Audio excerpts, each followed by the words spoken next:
Bonjour à tous! Aujourd'hui, nous allons voir la correction d'une application sur les tableaux de bord. Cette application est d'un niveau basique. Si vous souhaitez avoir l'énoncé de cette application, rien de plus simple, vous allez sous la vidéo, vous cliquez sur le petit lien qui vous mènera directement à mon livre. Allez, c'est parti pour la correction de cette application. Son objectif de cette application, c'est de compléter et d'analyser un tableau de bord.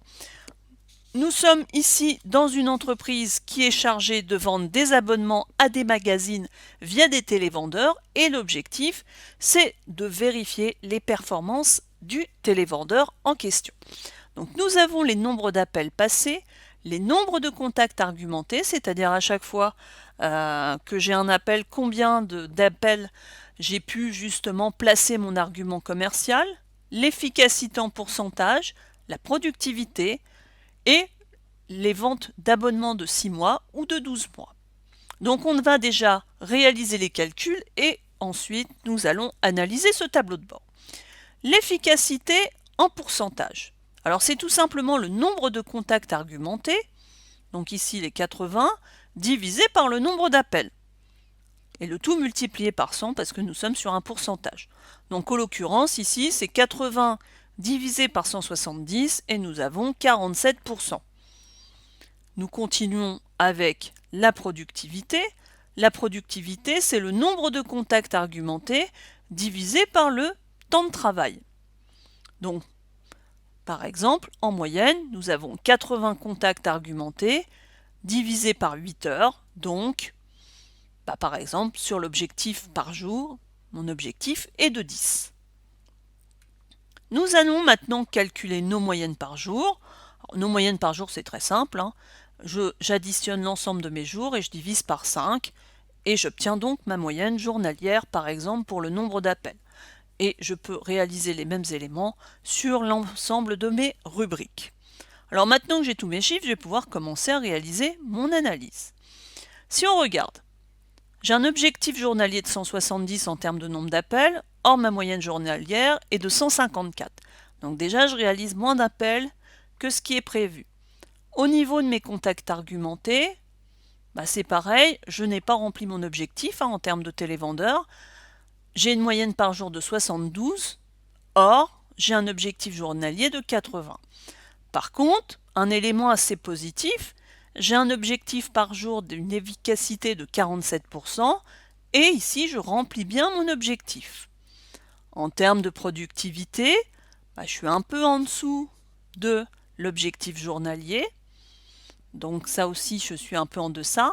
Et là où je suis complètement en dessous, c'est sur mes ventes. D'abonnements en 6 mois et d'abonnements sur 12 mois. Alors on va déjà regarder les premiers éléments. Alors on remarque une première chose, plus j'ai d'appels, plus mon efficacité est moindre. Alors quelle peut être la raison? Une raison toute bête. En amont, quand on passe un appel comme ça pour vendre un produit, il faut peut-être déjà cibler l'appel. Donc, en quelque sorte, déjà on aurait un problème en amont d'avoir la bonne clientèle en face pour pouvoir justement avoir une meilleure chance de pouvoir argumenter lors de cet appel téléphonique. D'autre part, alors, ce qu'on peut remarquer par rapport aux télévendeurs, c'est que par contre, en termes d'argumentation, ils se débrouillent plutôt pas mal par rapport à cela. Donc la faiblesse relevée, que sa moyenne par jour est un peu en deçà, c'est ce système à un moment d'avoir trop d'appels. Donc ça, c'est le premier élément qu'on pourrait lui reprocher. On peut constater, du coup, à partir du jour numéro 3, où les appels ont été plus élevés, une sorte de fatigue, où la productivité justement de notre télévendeur a diminué. Par contre, ce qui est un petit peu plus choquant, c'est le nombre de ventes d'abonnements, c'est-à-dire que certes notre télévendeur arrive à argumenter auprès de son contact, mais la finalisation de la vente ne se fait pas. Donc là ici, ce que l'on pourrait mettre en avant, c'est que peut-être que l'argumentaire commercial pour vendre des abonnements n'est pas totalement rodé, que notre télévendeur a besoin justement de pouvoir roder davantage son argumentaire de vente et dans un premier temps aussi de pouvoir davantage cibler en quelque sorte sa clientèle.